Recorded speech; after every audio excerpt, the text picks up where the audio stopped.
All right, we're going to start by checking in with psychologist Dr. Laura Saunders. Yeah, so the holiday is filled with messages of joy. There's so many festive events, lots of good food, lots of positivity, but there are not always people who are happy. Exactly. What can you do if you're struggling? That's where Dr. Laura Saunders can help. Good morning, Doc. How are you today? Hello, friends. Happy Thursday. And yes, today we're talking about the holiday blues. You're right, Caitlin. Not everyone is always so happy and festive.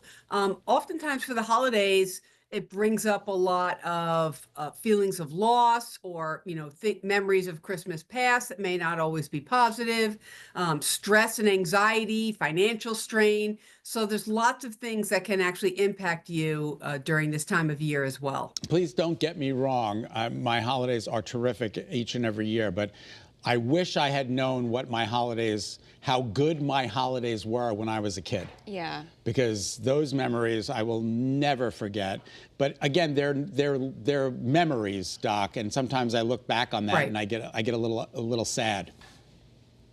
Right, and that's a really great point, Scott, because what we're talking about is that, we realize that we can cherish times from the past and learn to make the adjustments in the present, right? Things will not always stay the same. And if we expect them to stay the same and we hold on to that rigidly, that's the work of therapy, right? So the more we have to learn to adjust and just accept and find some gratitude in the moments, adjust to some of the pressures around us and the economy and all these other things, and be as much in the moment as possible, it can help it deal with the holiday blues. But I do like to acknowledge that this is not just the most joyous time for everyone. Well, Dr. Saunders, I think that's also a really good transition because, like Scott mentioned, you have some people maybe think about Christmas past or holidays past, but for people maybe in their present, they're missing somebody. They maybe don't feel like they're exactly where they should be. There's a lot of loneliness if you don't have that family or friend group around you, especially during this time of year. It kind of amplifies things.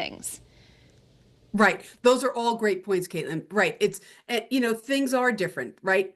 It's okay to manage things and I don't want people to isolate and be lonely, but it's okay to say no and not commit to a lot of invitations if that's too overwhelming for you.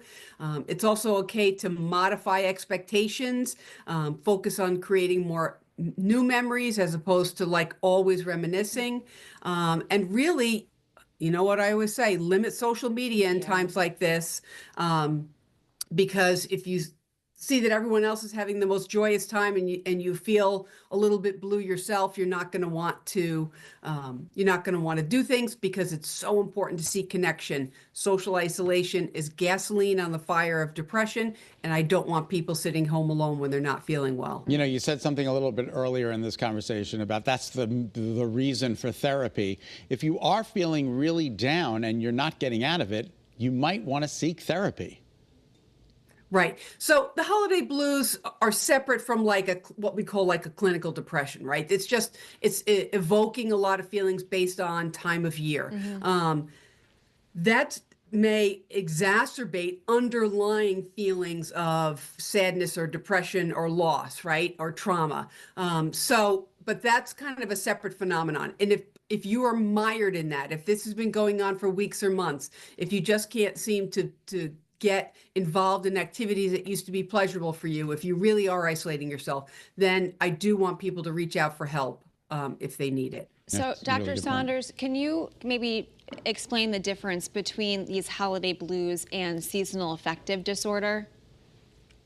Yes. So the good point there, Caitlin, is that they can be a little overlapping, right? We know that it's been so cold out. It gets dark very early.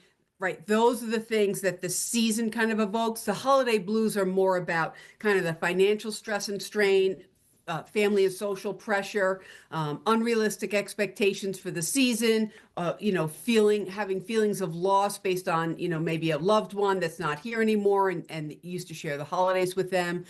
So it's really more rooted in sort of the holiday season and January, when we get through all of this, if you're not able to sort of pick yourself up and start to do things that help you feel better, then I'd be more worried about an underlying depression. All right, and again, seek something out, plan something for yourself, do something, get out and about, and maybe make a new holiday tradition. Right. Talk to someone, plan something for yourself, invite a friend.